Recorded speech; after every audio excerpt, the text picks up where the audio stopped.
This problem out. Sean, good to see you in the programme this morning. Just tell us a little bit about the genesis of the idea and where it came from. You know, I've been out on patrol with, you know, your former your colleagues in the military, and they all have that kind of Madonna headset, I want to call it, kind of poking around.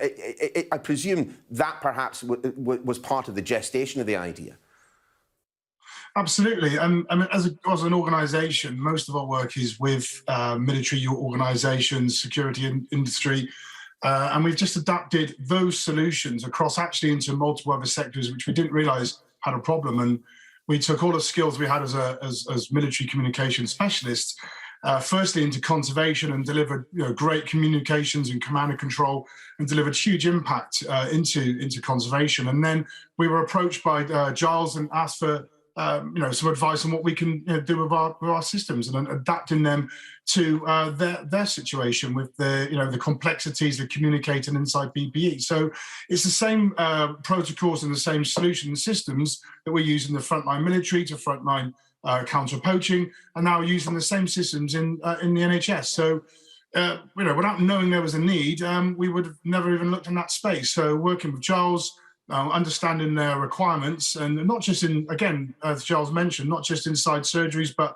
we've also been using this system on trial with GP practices locally whilst they were doing the COVID vaccines, to be able to deliver good command and control whilst they complete their job safely. So it was a great opportunity to take those skills into the NHS.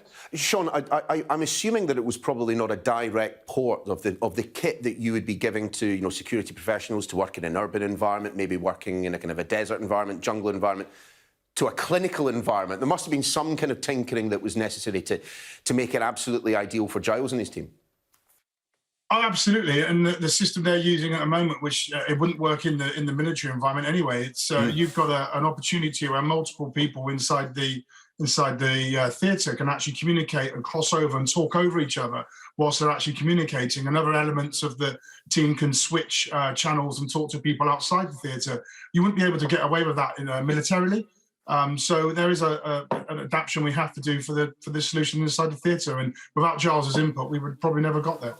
Yeah, I was just going to say, Giles, what made you think of reaching out to this particular community? I have to say, I do think there is quite an awful lot of crossover between people who come from a military background and people who come from a medical background. It's all about the drills. You've got to have good drills. You've got to have good, clean chain of command. You've got to be able to follow instructions. But, I mean, was that what led you to get in touch in the first place?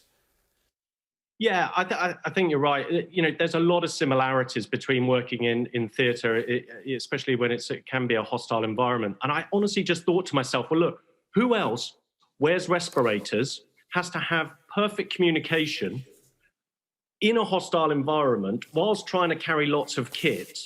And I naturally jumped to some of my friends that work in the military, and I just asked them, what do you do? How the hell do you get around this? And then they came up and said, look, we can talk about bone conduction devices and things. And they came up with some fantastic solutions that allow us to wear all the PPE while scrubbed and sterile. And there's no break in any seals. It's just such a neat, simple application of tech that was already there. But Kinetic Six and the guys, they just brought it all together for us. Brilliant. Sean, of course, this isn't by no means the beginning and the end of the military or the ex-military involvement in tackling COVID-19. As someone who's served himself, you must be pretty pleased to see the army being involved in the vaccine rollouts, members of the armed forces being brought in for the numerous logistical challenges that there have been, in clinical settings and outside of them.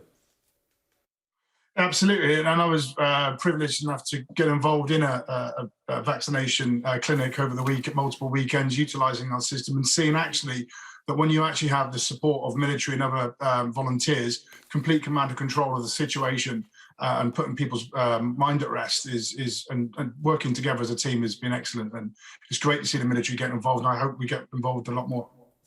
Giles, just a final word from you. I mean, I have seen stories